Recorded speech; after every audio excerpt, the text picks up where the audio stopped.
I started endurance, I was really young. I got a little bit scared in a race, my first race. I stopped and I really started endurance again. I was 16 years old. I started with my dad in Europe. Then for my 18th birthday, I came to Dubai for the first time to race, and I really fell in love with racing in the UAE. Here I am, 3 years after, in Dubai, in the UAE, living my dream.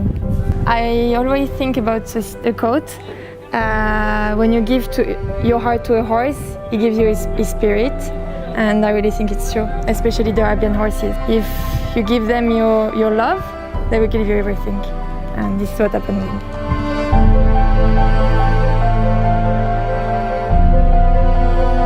So I work for Sheikh Abdullah Al Thani. He gave me my chance to come here and to work for Arabian for the marketing department, and so I live between show and endurance. So it's very nice. I can live with Arabian horses and see part of them, because for me a real Arabian horse is not only beauty, it can also be a sport horse. They are so close to humans. Sometimes I feel they understand us, and they understand our feelings. This is what I like. We can really communicate with them. So endurance, it's long distance races. So we have qualifiers, but most of the races are between 100 and 160 kilometers. 160 is the biggest distance in one day. Most of the horses in endurance are Arabians, because they are very strong compared to what we can think. They are the strongest. For me, endurance in the UAE is very different. It's much more speed, the track is very different, it's all the same all day, but also very technical.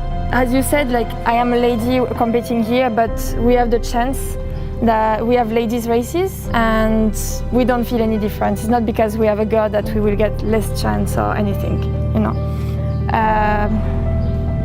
And yeah, endurance is pretty much my life. I think it's like humans. Some humans like to run and some doesn't. I saw many horses that love racing and love their job. And some others, they just do it because it's their job, and some really don't like it. The biggest challenge is most of the time, 95%, we don't know the horses. So you just arrive in the morning and you have 10 minutes to fix everything, to understand how the horse will be. And here the races start with 200 horses, very fast. So that's the biggest challenge. Also, then it's step by step, we have different loops, so every loop is it's different. First the horse will be very nervous, and then you have to know your horse to make sure he's not tired, and that you will finish at the end with a fresh horse, and not bring the horse very tired at the end. In Europe, and that's my specialty, I think, it's the very hard races. So there is a challenge in endurance. It's the 5 hardest races in the world. So the first one is in France, Florac. It's 160 kilometers. For the little story, my grandmother organized Florac. She was the first one to organize the European Championship. Yeah. Then there is the Tevis Cup.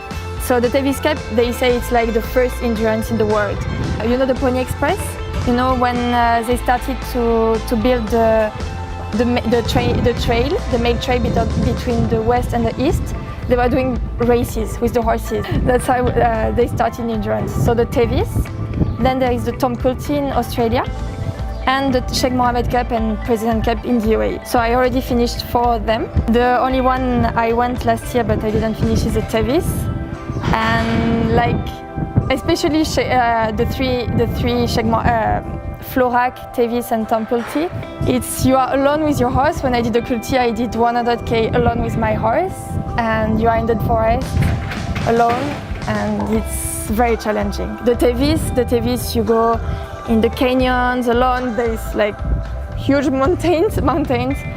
It's very scary, and you think if something happens, if my horse get tired or if you get lost or anything, any accident can happen. A bad movement and you can fall with your horse in the canyons. Margot, we are in the desert without helmet. I know that we could be an Amazon. I never ride without helmet normally. Now we are going to take them to counter, and now we even start to ride. In endurance, you just have your helmet to protect you. As I said before, if you have an accident, anything can happen. The horse can get tired, a bad fall, everything can happen. and we just have our helmet, you know. For me, there are 3 words that can describe endurance: is work, patience, and luck. Because you need luck. It's a sport and you need a lot of luck. But work because you need a lot of dedication.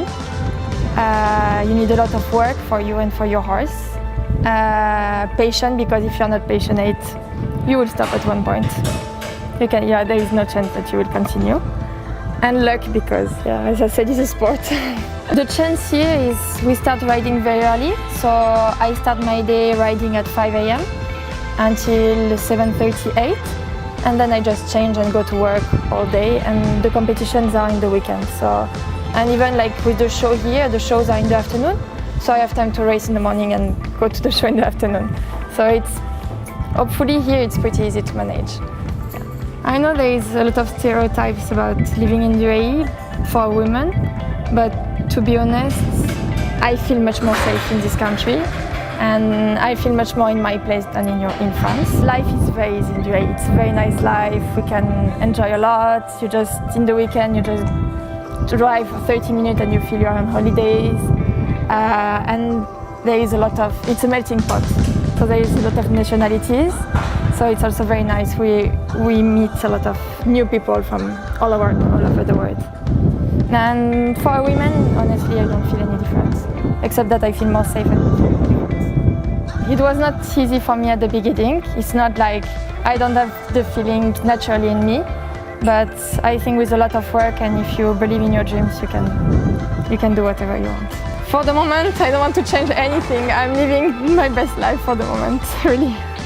And I cannot thank enough the people that helped me to live it and to live it with me, who are part of this adventure.